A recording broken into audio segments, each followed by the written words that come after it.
Today, we're going to try to unpack the entire US economy, but not over a year or even a month.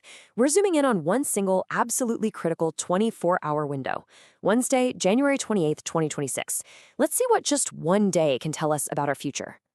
So, what if you could see all the major forces that shape our financial lives just collide on one single day? Well, on this particular day, they did. You had the Federal Reserve in Washington making a pivotal call. You had Silicon Valley placing these massive, world-changing bets. And all the while, a political storm was brewing in the background that really threatened to turn everything upside down. To really get what's happening on this day, we have to start in Washington, D.C., with the one institution that basically controls the economy's thermostat, the Federal Reserve. See, the Fed's job is to keep the economy from getting too hot or too cold. And the main tool they use to do that? It's something called the federal funds rate. Now, the concept itself sounds kind of technical, but trust me, its impact is massive.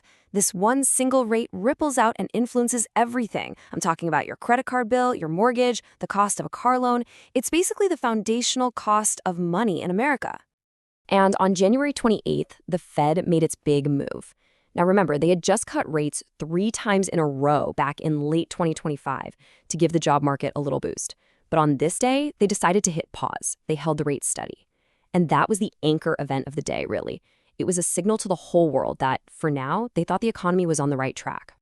Fed Chair Jerome Powell, he put it pretty plainly in his press conference. He talked about an economy that was expanding at a, quote, solid pace and had a stronger forecast than the year before. So the official message coming out of the nation's central bank was one of stability and confidence.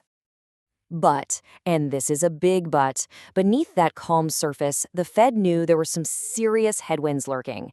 Their whole optimistic view was really being tested by the reality of inflation that just wouldn't quit, global uncertainty, and, as we're about to see, some really intense political pressure. That right there is the central tension of this whole day. Because get this, at the exact same time the Fed was talking about stability, corporate America, and I mean especially big tech, was in the middle of this seismic shift. They weren't hitting pause, no way. They were flooring the accelerator. That same morning, news broke that Amazon was laying off 16,000 corporate workers. This was all part of a bigger trend, by the way. They'd already cut 30,000 jobs since the fall, all in the name of cutting red tape and freeing up cash. Freeing up cash for what, you ask? Well, on the very same day, we got our answer. Meta announced it was planning to spend up to a staggering $135 billion on capital expenditures in 2026. That's almost double what they spent the year before. And the reason? It all came down to one thing: artificial intelligence. And you have to understand, this was a strategic choice. Also on that day, Meta announced quarterly revenues of nearly $60 billion. So this wasn't some move born out of desperation. Far from it. This was a deliberate, incredibly expensive pivot. They were cutting back in some places to go all in on AI. And it wasn't just Meta, not by a long shot. The entire tech sector was caught up in a full-blown AI arms race. IBM's AI business was already huge. You had companies like ServiceNow just snapping up AI startups for billions. The story of January 28th in corporate America was all about a massive reallocation of resources. We're talking both people and money, all pointing toward an AI-first future. Okay, so we've got a steady Fed on one side and this radically pivoting tech sector on the other. But how does any of this actually touch your daily life? Your wallet, your job security? Let's connect the dots. Let's start with the Fed. It might sound really abstract, but the line from their decision to your bank account is incredibly direct. The Fed sets its rate, that influences the bank's prime rate, and that prime rate is what directly sets the interest you pay on your variable rate credit card.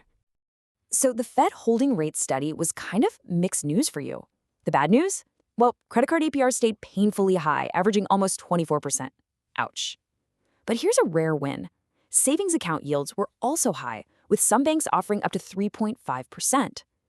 The Fed's pause meant that for one of the first times in a long while, savers were actually getting a pretty decent return. And speaking of savings, the Fed's decision wasn't the only story in town. January 28th also saw some new developments in a government initiative that's all about helping families build wealth right from the moment a child is born. This pilot program, which got the nickname Trump Accounts after the administration that kicked it off, is designed to give kids a financial head start. And on this day, big banks like JP Morgan Chase and Bank of America announced they would actually match the government's $1,000 contribution for their employees' kids.